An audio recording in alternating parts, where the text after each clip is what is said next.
So hello and welcome. Myself, Philippa Haynes from Insight 101 and Richard Bruin, who can introduce himself in a minute. We are back with part 6 of The Branded Accountant, which is entitled The Great Reset. Hi, Richard. Do you want to introduce yourself for those who haven't seen the other 5 parts, which I'm sure they have, but anyway. I will. Hello, Philippa. Hello, everyone. I'm Richard Bruin. I'm a chartered accountant. I'm also Joint Managing Director of Progress BB. We provide mentoring and coaching support for accountants and their teams, primarily small firms, 1 to 4 partner firms.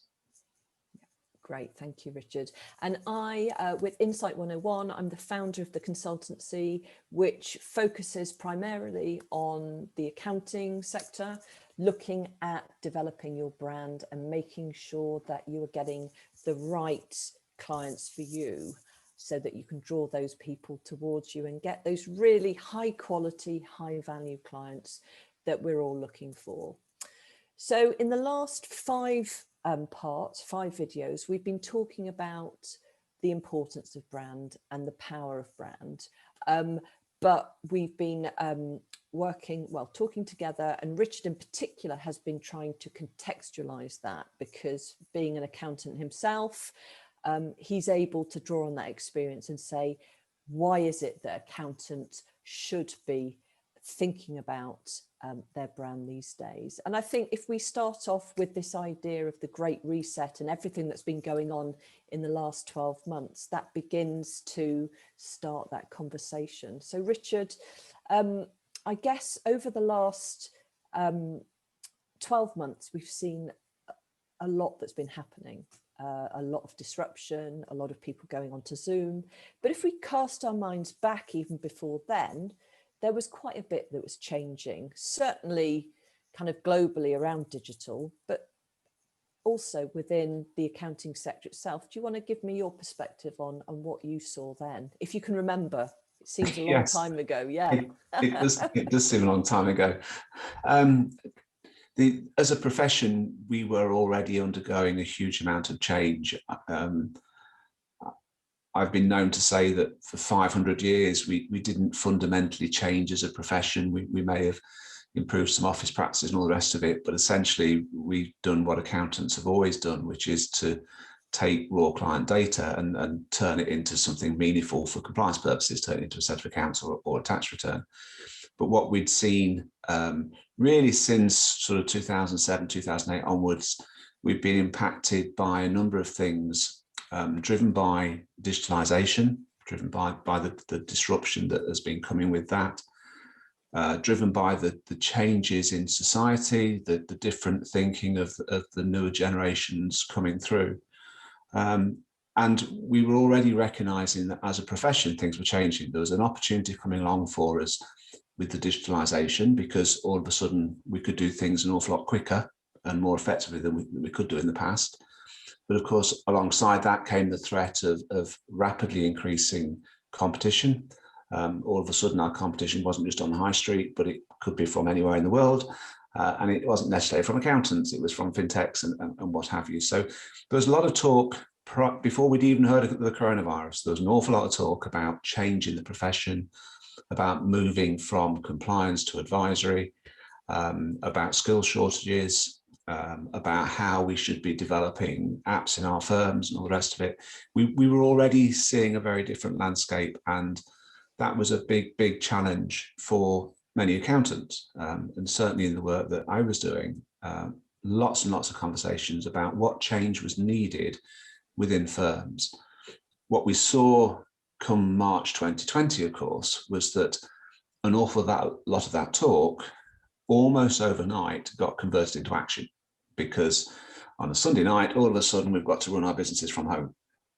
And the conversations that have been happening along the lines of should we, shouldn't we, which one should we pick, which one shouldn't we pick, all of a sudden it's like we just need to do this and we need to do it now. So COVID acted as a huge catalyst for change within the firm. I don't think COVID itself was the change, but COVID said, right, we need to stop the talk and we need to do some actions now. And that has that's a change that that we won't go back from. The one thing I'm delighted about is that phrase, the new normal, that we all heard about back in April, May, June, July last year, that now seems to have died a death. But at the same time, we recognise that we are in a new world. People have had a lot of time to think about their lives, their priorities, their businesses. We've all faced many, many challenges during that time. And so what we're now seeing is that change that was growing in the profession prior to 2019, 2020, activated a lot of steps in 2020. And now we've got lots of firms and lots of clients saying, okay, what's different now? What's going to stay? Are we going to slip back? Are we going to seize the opportunities that are there now and move forward? Yeah, and I think just before lockdown hit, I was at the QuickBooks conference, in fact, talking about the power of brand. And that, even at that time, that was much more of a difficult sell.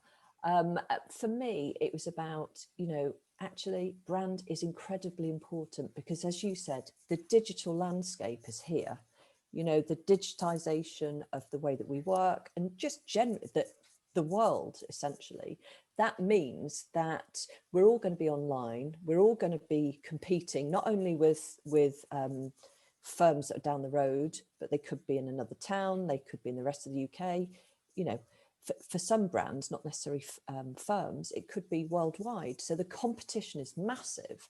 What that means is, from a brand perspective, you need to be very clear about who you are and what you're looking for and who you're looking for and the service that you provide. And of course, that is your brand message fundamentally. And I think even before lockdown happened, there's a lot of talk about millennials. And I think, we're all quite tired of the phrase, but the fact of the matter is there's a different attitude and mindset, and has been way before the COVID outbreak, where people want more of a balance in their life and they're looking for businesses that talk a little bit differently. Culturally, they have something to say. Maybe they offer more than a salary.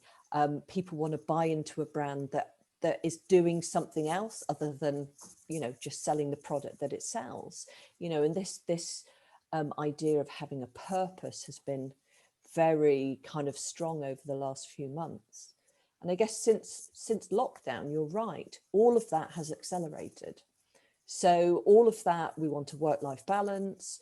We want to be more clear about who we take on. We want to know more about them. All of that stuff has actually come home to roost, as have the Zoom meetings, the virtual meetings, the sort of different way that we work. And of course, with all of that digital comes that desire and that need to carve out a space for you, your business and your brand, because you're no longer competing against the firm down the road on the high street. So, yeah, I think we've all learned how to do things in a different way over the last 15, 18 months. And so from a strategic point of view, there's lots of conversations about how we can embrace that going forward. But it's that point you said there about understanding who you are, I think is most fundamental here, because I believe we've all changed over the last year or so through the experiences that we've been through.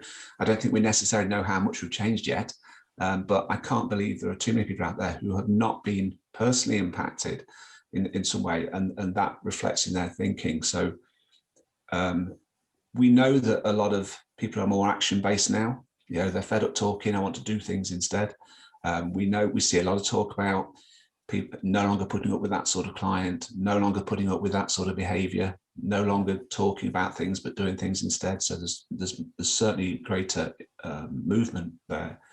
But also I hear a lot more talk about people wanting to change things, firms wanting to do good, firms wanting to have a positive impact, firms wanting to take the good work that they've done with their clients during, by necessity in some cases, during the lockdowns, etc., and build on that, build on client relationships. So yes, we still have bills to pay for it. There's still conversations about growing fees and about profitability and all the rest of it, but there's much more conversation now about values and about culture and about what the end game is, what the vision is.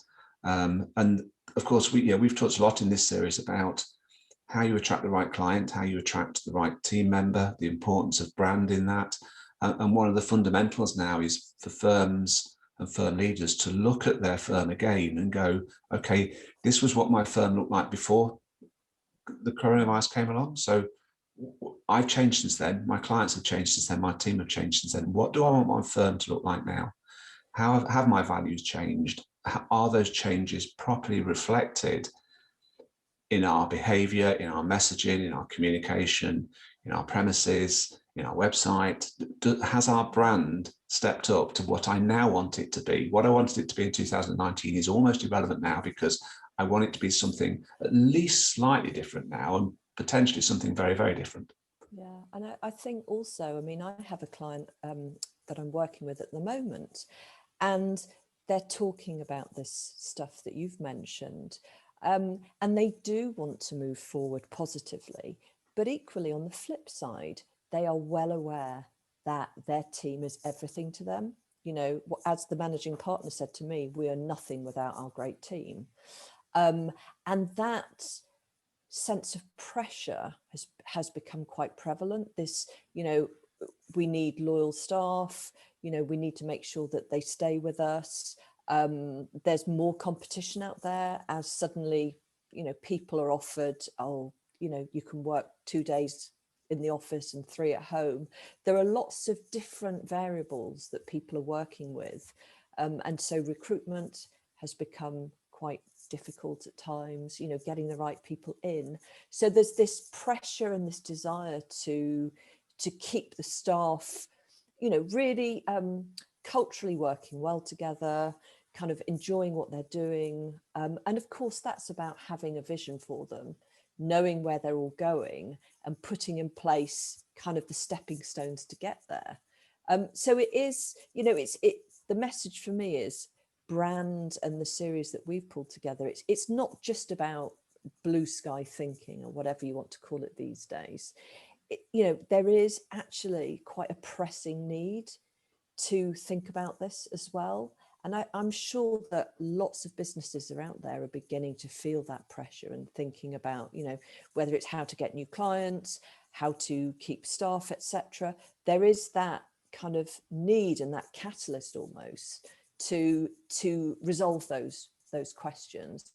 And one of the ways of doing that is looking about, as you've said, the vision, values, all of those things stuff. There are obviously other things too, but I think this helps to unite a team and to build that energy. We were saying before this recording that you'd met a team and talked about, you know, the future. I've met with a team recently as well, and it was face to face, but it was talking about where they were going, and the level of energy was tangible versus the last year of kind of being on their own. So it's incredibly important to scoop these people up and have something that they can be a part of. Yeah, there are 3 words that I think stand out now and reflect the position that we're at. From the firm's perspective, from the accounting firm's perspective, it's all about quality. We know that we can deliver greater efficiencies, the systemization, the digitalization, that side of things is relatively straightforward now. You can press a button and fix it. But it's about the quality of the client relationship, the quality of the leadership, the quality of the team, the quality of the services that you provide. And I think that's great. In a professional world, that is brilliant that we've got that focus back on quality, because that is what will drive our firms forward. Digitalization will standardize our firms. It's the quality of the people that will make the difference. And from the client's perspective, there are 2 things that just are ticking everything now. One is support. Was my accountant there for me when I needed them? And the second one is knowledge. Did they tell me what I needed to know? Did they tell me what I needed to do, what I could claim, what I couldn't claim, what the downsides were, what the positives were? And you know, we're seeing an awful lot of movement at the moment with clients around accounting firms. There's lots of people changing accountants, and it's for those 2 reasons. My accountant wasn't there for me. My accountant didn't help me, didn't support me, didn't tell me what I needed to know. And then I look on Facebook and I talk to my friends and I talk to the businesses, and I realize that lots of accountants were. So I want one of those sorts of accountants. So there's not the conversations back in 2019 about price sensitivity and about margins and what have you. For the moment, they've been pushed to one side. Yes, there are people changing business to save money. There always will be. But fundamentally, it's about the quality for the firm. We need to drive quality for the clients. I need support. I need people who are going to be there with me. And the firms who are picking up on all of those three together, who are raising quality, who are providing support for their clients, and who are communicating the right message to their clients, they are the firms who have got a fantastic opportunity now and are already grabbing that in terms of the business that they're winning. Yeah, and I mean, I also have seen that firms that win are those firms that are consistent. So consistently delivering this quality and this value. And I mean consistent in, again, from a branding perspective. If you know what your business is about, then you can deliver that service time and time again. And it doesn't matter who picks up the phone or who answers an email, because that quality of response will be consistent. And I think that's incredibly important as well. And I think what we've all learned from working virtually is how important communication is within a firm and also within the client, and how that communication can't break down in whatever form. So it's not just about not being there to answer the phone, it's about being there consistently every time and coming back with a consistent message and a consistent way of working.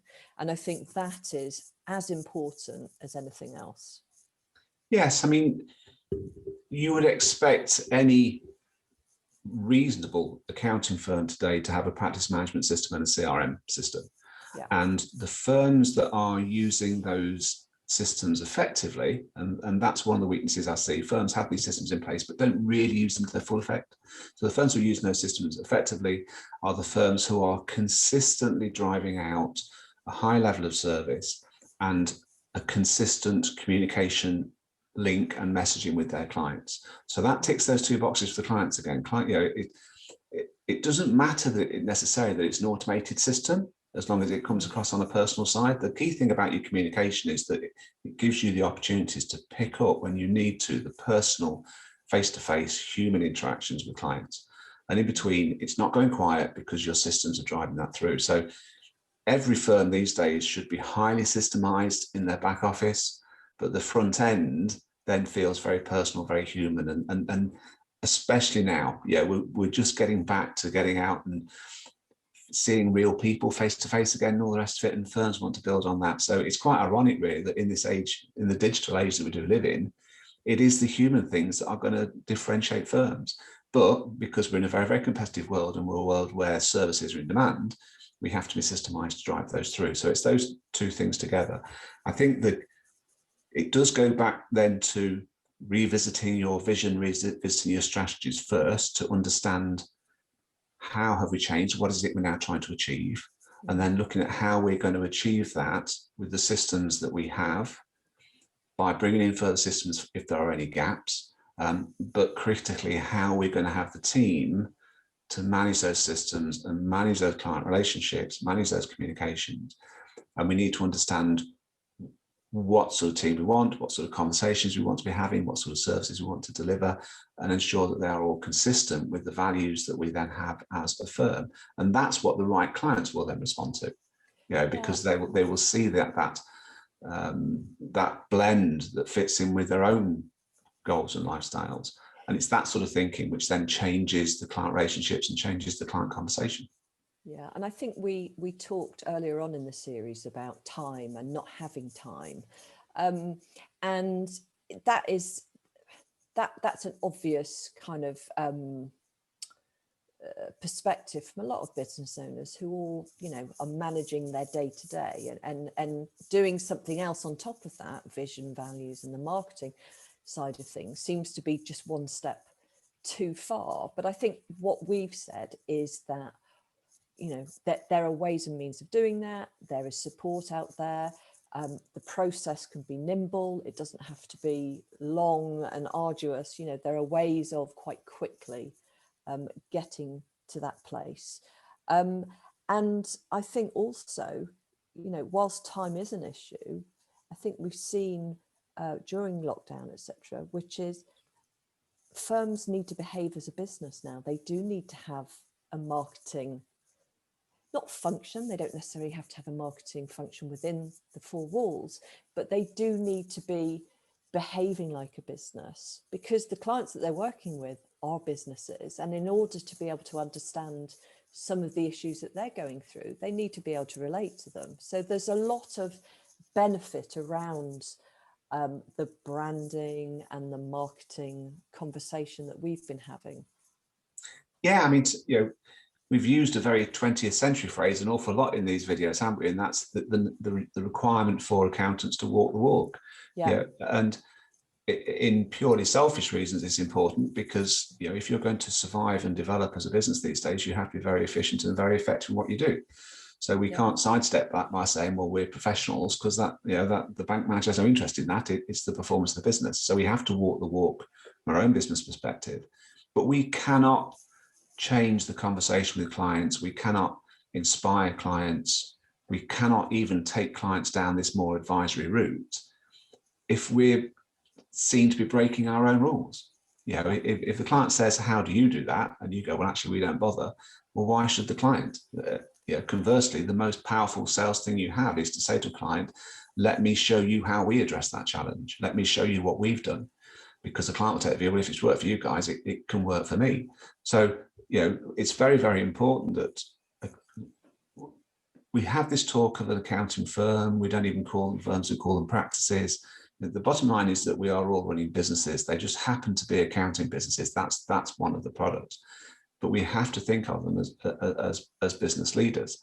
And in doing so, that helps to build this perception from the client as well, that you know, we more than just talk about this stuff. We do it, and it's embedded in how we work as a business, and we wouldn't do it any other way. And you know, it's we can't blame clients for not taking things seriously that we ourselves don't appear to take seriously in the past. Yeah, and so, you know, it's a great driver from that point of view. And I'm seeing that a lot. I'm seeing, for, you know, there's probably more conversations in accounting firms about their own performance these days than there has ever been. You know, we now know that the solution isn't simply go and get more clients. You know, getting clients is not difficult. Servicing clients can be really hard, and keeping clients happy can be really hard. So they're the areas that we need to focus on. And we're seeing much more now those conversations about, you know, production cycles, and about workflows, about client service levels, all the things that a normal business would talk about. Yeah. We're now seeing it coming through in the profession. Yeah. And so from our perspective, you know, obviously we can leave with some thoughts about, you know, what people should be doing next, having watched this series of 6 so far. I've been having a lot of conversations with my clients about kind of their business plan. They're very able to talk about, you know, what they want to achieve, X number of clients, X percent of growth, etc., etc. I've started to talk to them about, actually, next to your business plan, have your brand plan. And that's where you do start to really think about, how do I achieve the numbers that I want to get to? And that's what we've been talking about, isn't it, really? If you start to think about the vision and the values of your business and the type of business you are and who your perfect client is, etc., etc., you can start to create a roadmap moving forward to going, how are we actually going to achieve that dream that we have in kind of numbers? And it's as simple as that, really. You have a business plan. We all have a business plan at some point, especially when we're setting out, and we generally review that over the year. It's about really having a brand plan that sits right next to that and looks at that, some of those core questions, and starts to say, well, what are our processes like? You know, what is our strategy?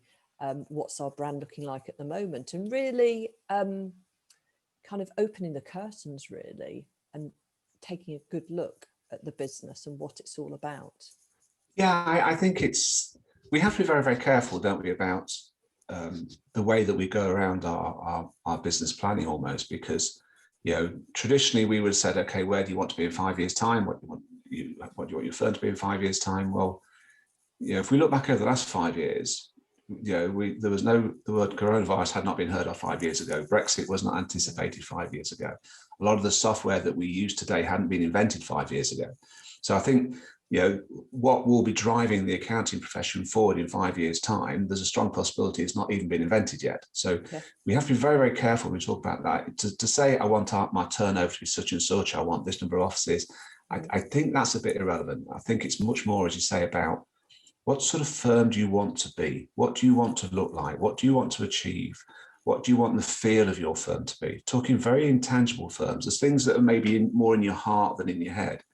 Because we can work backwards to the figures. That's not the figures are an outcome. That's not an issue. You've got to understand what it is you're trying to do, what you want to be.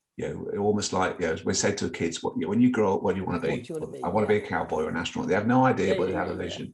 We sort of need to do that.